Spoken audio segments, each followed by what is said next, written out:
You'd think I would have noticed something earlier. Maybe if I had, that moment at my sister's wedding wouldn't have hit me like a freight train.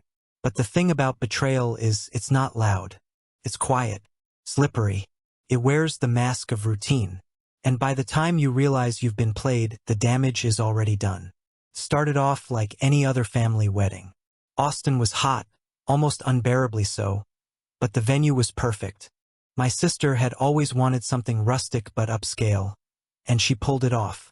String lights wrapped around oak trees, a rented barn-turned dance floor. Rows of white chairs lined the hilltop for the ceremony. Everyone was glowing, happy, including Maya. God, she looked stunning that day. She wore this deep emerald dress with a slit that I hadn't seen before. She said she'd bought it on a whim. But knowing her, it was probably months in the making. Maya wasn't careless. She planned everything, her outfits, her expressions, her exits. At the time, I thought she just wanted to look good for the family photos. Now, I wonder who else she was trying to impress. We arrived together hand in hand. She laughed at my dad's dumb jokes, took selfies with my mom, and even helped my niece fix her hair before the flower girl walk. No one looking from the outside would have guessed anything was off. Not even me. The ceremony was beautiful. My sister cried during her vows. I'll admit I got a little choked up too. Maya leaned her head on my shoulder as the sun dipped behind the hills. Felt like we were exactly where we belonged. That illusion lasted until the reception. During dinner, Maya was on her phone more than usual. Not texting, scrolling, swiping, locking it, unlocking it. I caught her angling the screen away from me a few times, which annoyed me, but I let it go. We were sitting with some of her coworkers from past events, event planners and PR folks she'd worked with over the years, and I assumed it was something work-related. Maya always had a reason. Then, sometime between the toasts and the cake cutting, she got up. No announcement, no kiss on the cheek. Just stood, grabbed her clutch, and walked out of the reception tent. I waited maybe 5 minutes before I started looking for her. I wandered toward the restrooms, checked near the caterer's tent, peeked out by the parking area. No Maya. Then I noticed the service elevator by the side entrance to the main lodge. That's when I saw them. Maya and Nathan, her boss. They were stepping out of the elevator together. He was tall, salt and pepper hair, expensive-looking suit slightly rumpled.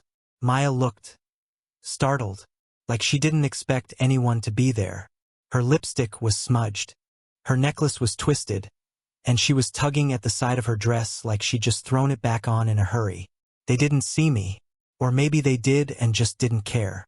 Nathan muttered something to her that made her laugh. One of those soft, breathy laughs she usually saved for our private moments, and then they split up. She turned toward the bar. He headed outside, adjusting his collar.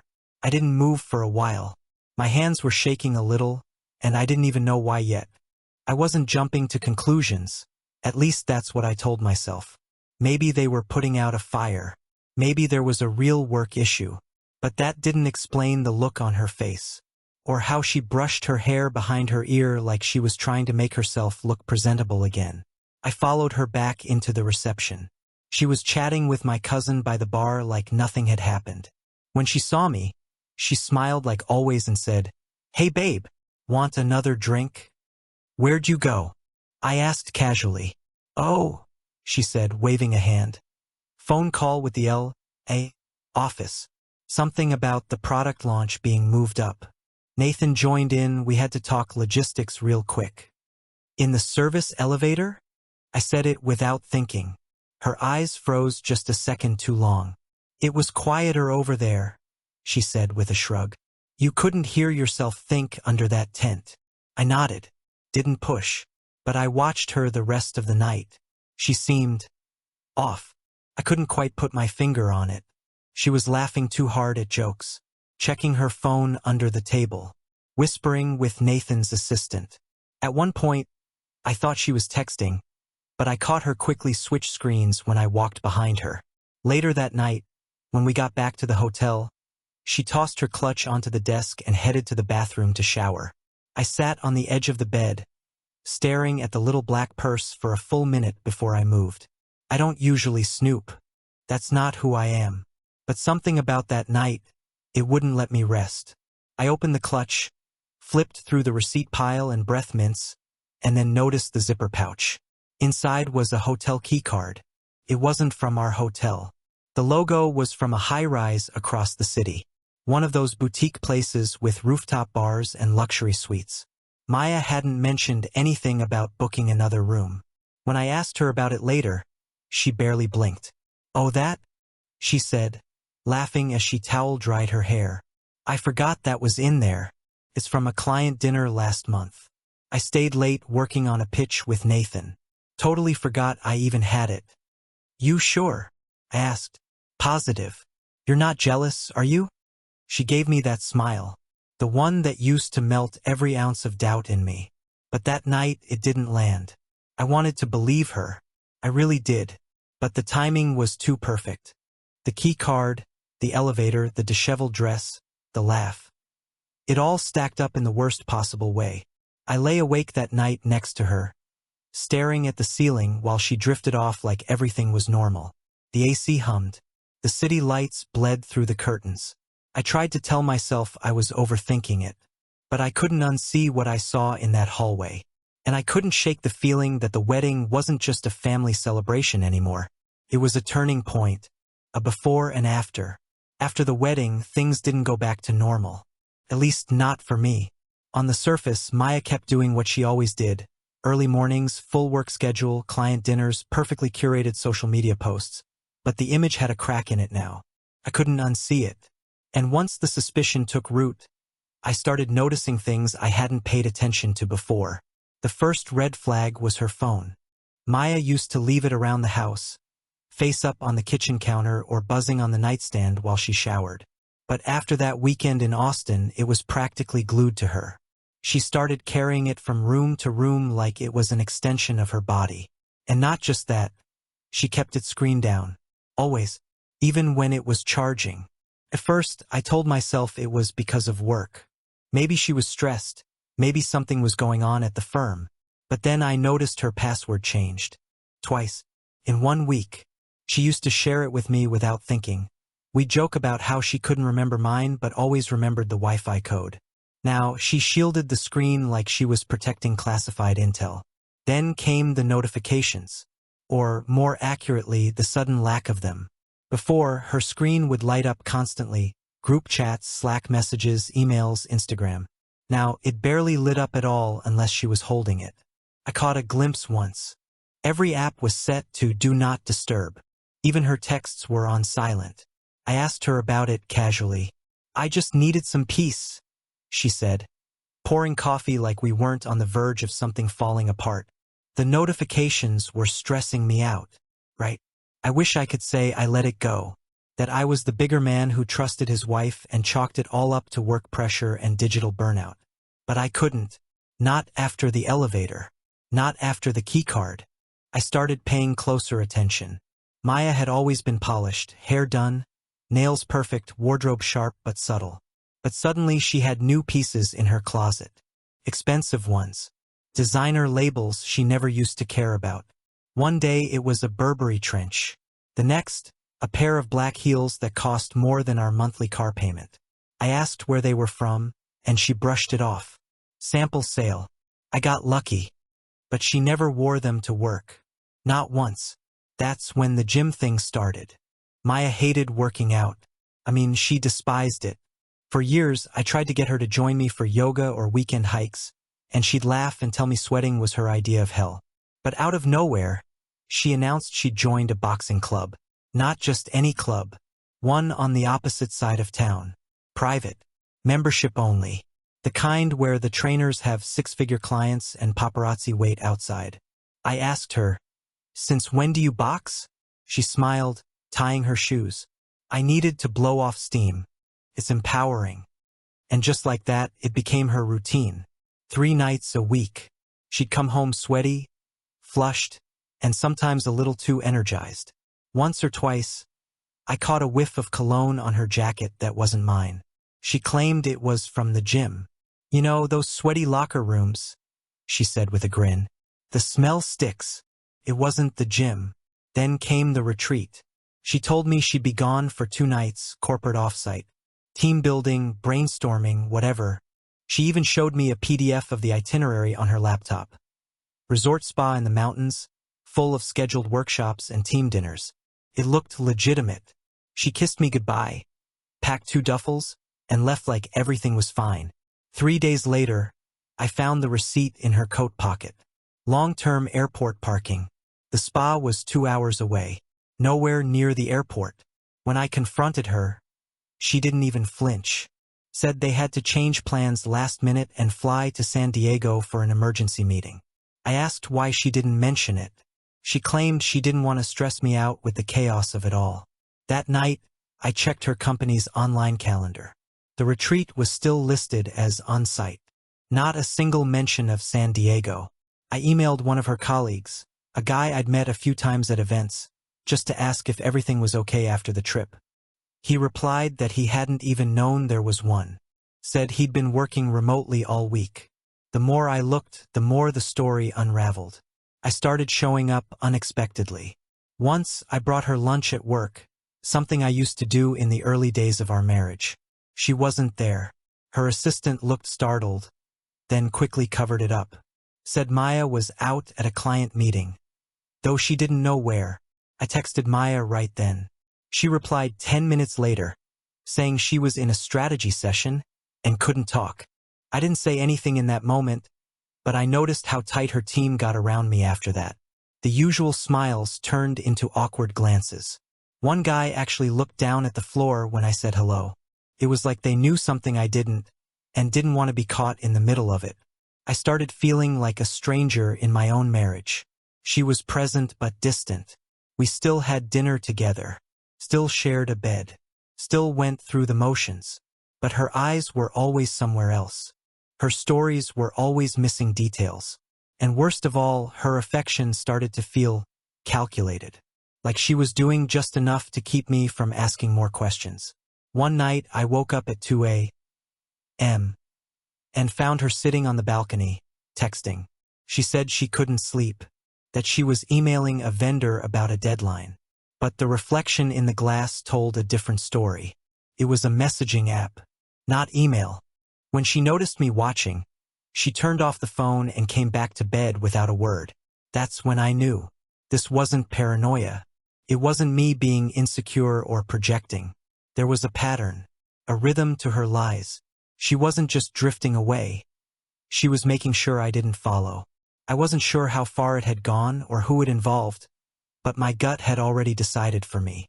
It wasn't just suspicion anymore. It was survival. And something deep inside me was already preparing for the fallout. There's this point where suspicion isn't enough anymore. When your mind is so twisted by doubt, it starts to betray itself. Every look feels loaded. Every silence feels strategic. That's where I was with Maya. I didn't want to live like that. Checking her expressions for subtext, decoding every "I love you" like it was a riddle. I needed truth, not theory, not maybe, not coincidence. I needed undeniable. So I crossed a line. Started small. One night while she was asleep, I took her spare car key and slipped a GPS tracker into the fob. Nothing fancy, just something discreet, small and silent. She never noticed. Why would she? She rarely used the spare, but I knew eventually she would. And when she did, I'd be ready. I waited 2 weeks. 2 full weeks of pretending everything was normal. I played the part, smiled when she did, laughed at her stories. We even went out for brunch on a Sunday, sat on a patio like everything was fine. I hated how easy it was to pretend, how routine it had all become. But underneath the performance, I was watching. Then one Thursday night, just past 6 p.m., I got the alert. Her spare key had left the house. She hadn't mentioned going anywhere, and her primary key was still on the hook by the door. I opened the tracking app on my phone, expecting to see the gym or maybe her office. It wasn't either.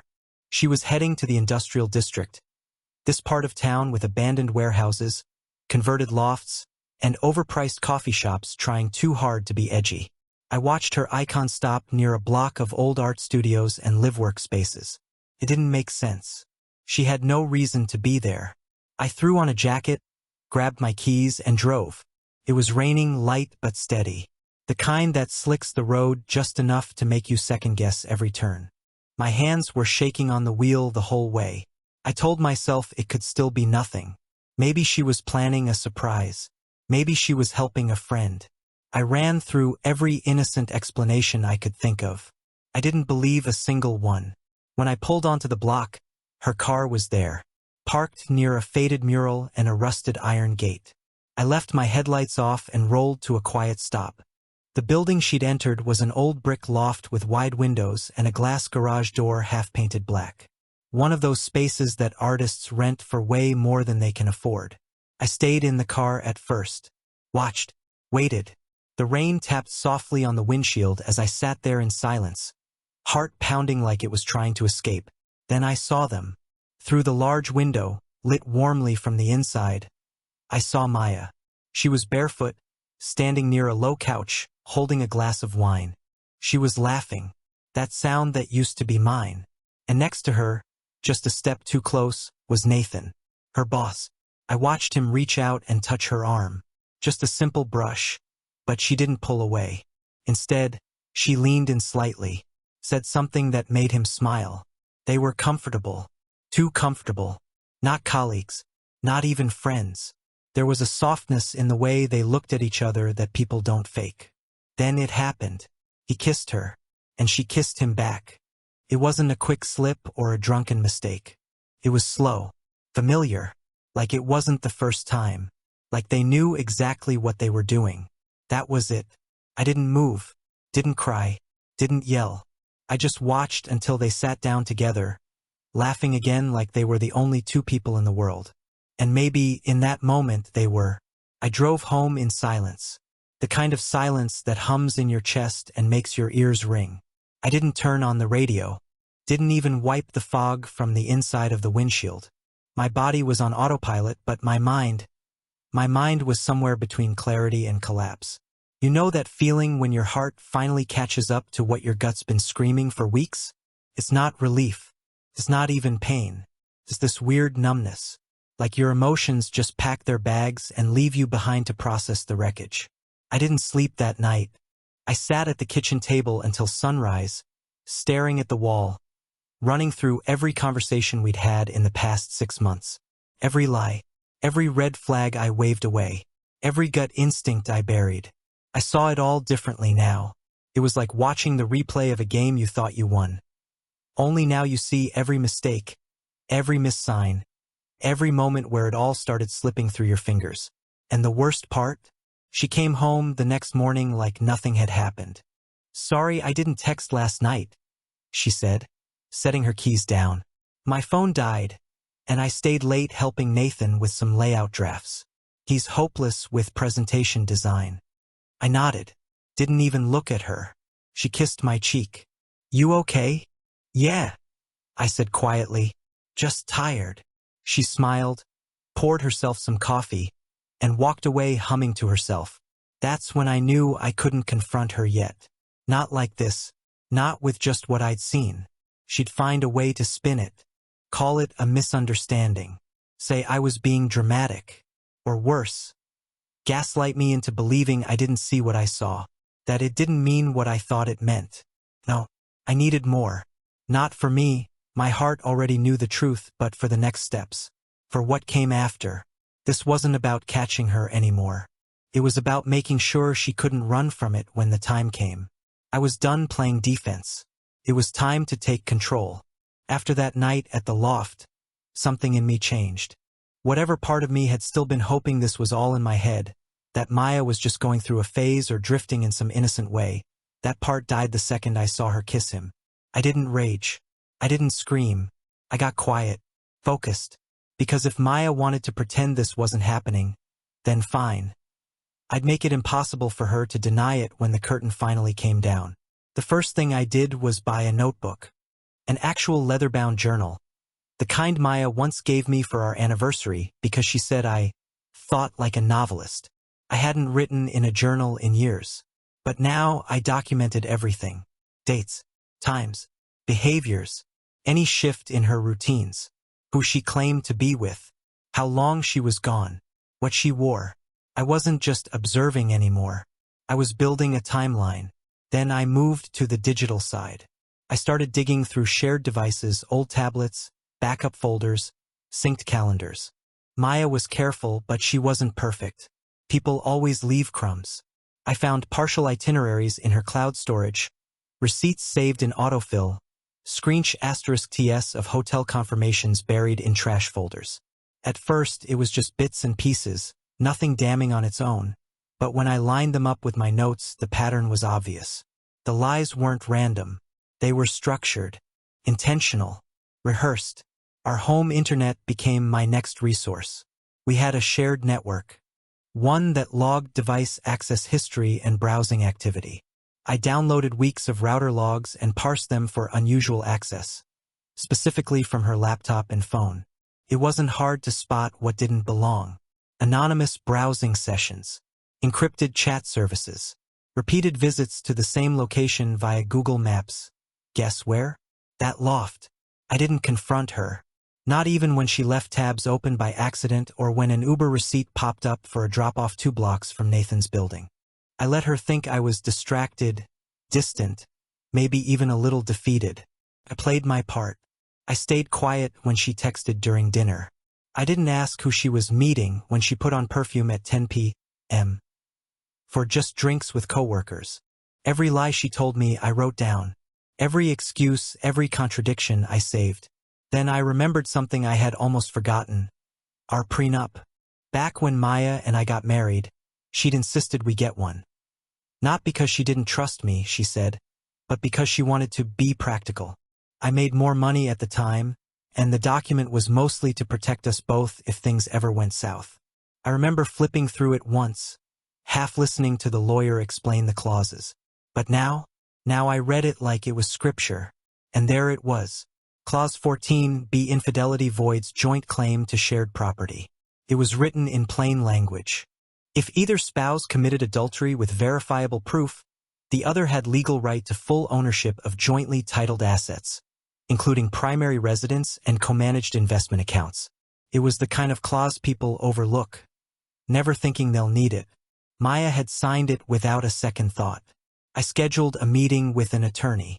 Not a divorce lawyer yet, but someone who specialized in asset protection. She was calm, clinical, and laser-focused. I gave her what I had. The tracker logs, the loft address, the synced calendar conflicts, **TS of emails and chats Maya thought she deleted but didn't. The lawyer raised an eyebrow. "You're building a strong case," she said, flipping through my notes. "This isn't hearsay. This is structured, methodical. She's not just cheating. She's hiding it like someone who's done it before." We went to work. Step 1. I opened a private account under my name and began moving my portion of liquid savings into it, all within the limits of legality and transparency. Step 2. The house. It was co-owned on paper, but I had paid most of the mortgage, and with the prenup in play, I had leverage. We began the process of transferring the property into a protective trust, one that would temporarily shield it from legal ambiguity if proceedings began. Step 3. Information lockdown.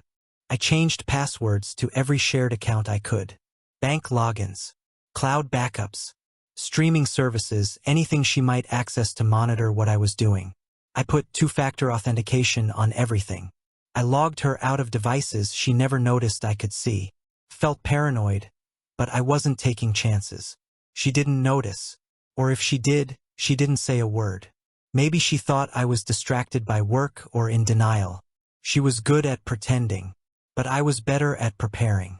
One night, I installed a security camera on the porch, under the guise of all these recent package thefts. It wasn't for strangers. It was for her. I wanted to know who came and went when I wasn't home, and I started recording our conversations. Legally, of course, I checked. In our state, it was legal as long as one party consented, and guess what? That party was me. I wasn't waiting for a confession. I was collecting insurance. The more I documented, the more confident I felt. Not better, not healed, but protected. There was a power in having the facts, in knowing I wouldn't be blindsided again. Maya was still sleeping next to me every night, kissing my cheek in the morning, texting me hearts before meetings, and I was letting her. Because now I knew something she didn't. Her time was running out. There's something quietly satisfying about watching a mask crack. Not in a loud, dramatic way, but slowly, piece by piece, until it can't hide anything anymore. I wasn't looking for revenge. I wasn't trying to destroy her. I just wanted truth to walk into the same room where all the lies had been living. I wanted everyone she'd been performing for, smiling for, to finally see the unfiltered version of the story. So I started sending the files. Not from my name. Not from any account she could trace. I made an anonymous email. Generic username. No personal identifiers. And I attached a carefully curated folder. No fluff. Just facts. *TS of calendar overlaps. Receipts. Images from the GPS tracker. 1 or 2 carefully angled photos of her and Nathan at the loft. Faces clear, posture unmistakable. There was no editorializing. No anger. Just documentation. The recipients were specific. First, I sent it to her company's HR department. Then to the Internal Ethics Committee. Maya had often bragged about sitting in on policy meetings there, making sure the firm stayed above reproach. After that, it went to the General Counsel's office, which handled compliance breaches. And finally, I sent it to Nathan's wife. She had a business email tied to her art blog. Took 5 minutes to find. I attached a brief message. You don't know me, but I thought you deserved to see this before anyone else. I'm sorry. The last email I sent was a bit of a wild card. It went to a few people in Maya's social circle.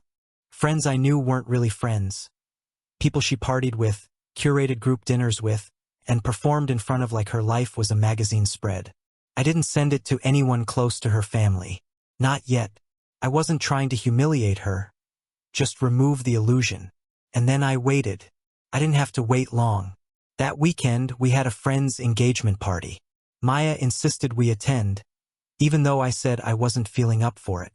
Come on, she said, adjusting her necklace in the mirror. We can't just vanish from everything. The irony of that hit harder than I let on. The party was at a rooftop bar. Music, champagne, candlelight. Everyone dressed just a bit too well for the occasion. Maya looked flawless, like always. You'd never know she was walking into a room where half the guests had already seen the folder. I saw it happen in real time. The glances, the silences, the way conversations shifted when she approached. One woman politely stepped away mid-sentence. A couple from her firm nodded awkwardly and moved to another side of the room. Even her go-to group, people she normally floated between like a social butterfly, kept their distance. Maya didn't notice it at first. She thought it was just bad timing, maybe a weird vibe in the room. She leaned into me, whispered, "People are acting strange tonight." I wanted to laugh. Instead, I sipped my drink and shrugged. Then someone showed her the email. I didn't see the screen, but I saw her face when she read it. She was mid-laugh, glass in hand, talking to one of her marketing friends. The woman turned the phone toward her. Just a flash of the subject line. Maya went pale. Her laugh cut off like a record scratch. She looked up at me across the room. And in that second, she knew. She excused herself. Walked straight to me, heels clicking fast on the concrete. She didn't yell. She didn't curse. She just said one word, low and sharp like a blade. "You." I played dumb. "Me what?" Her jaw tightened. "You sent it." "Sent what?" "The files," she hissed. "You think you're clever? You think this is how you handle things?" I tilted my head.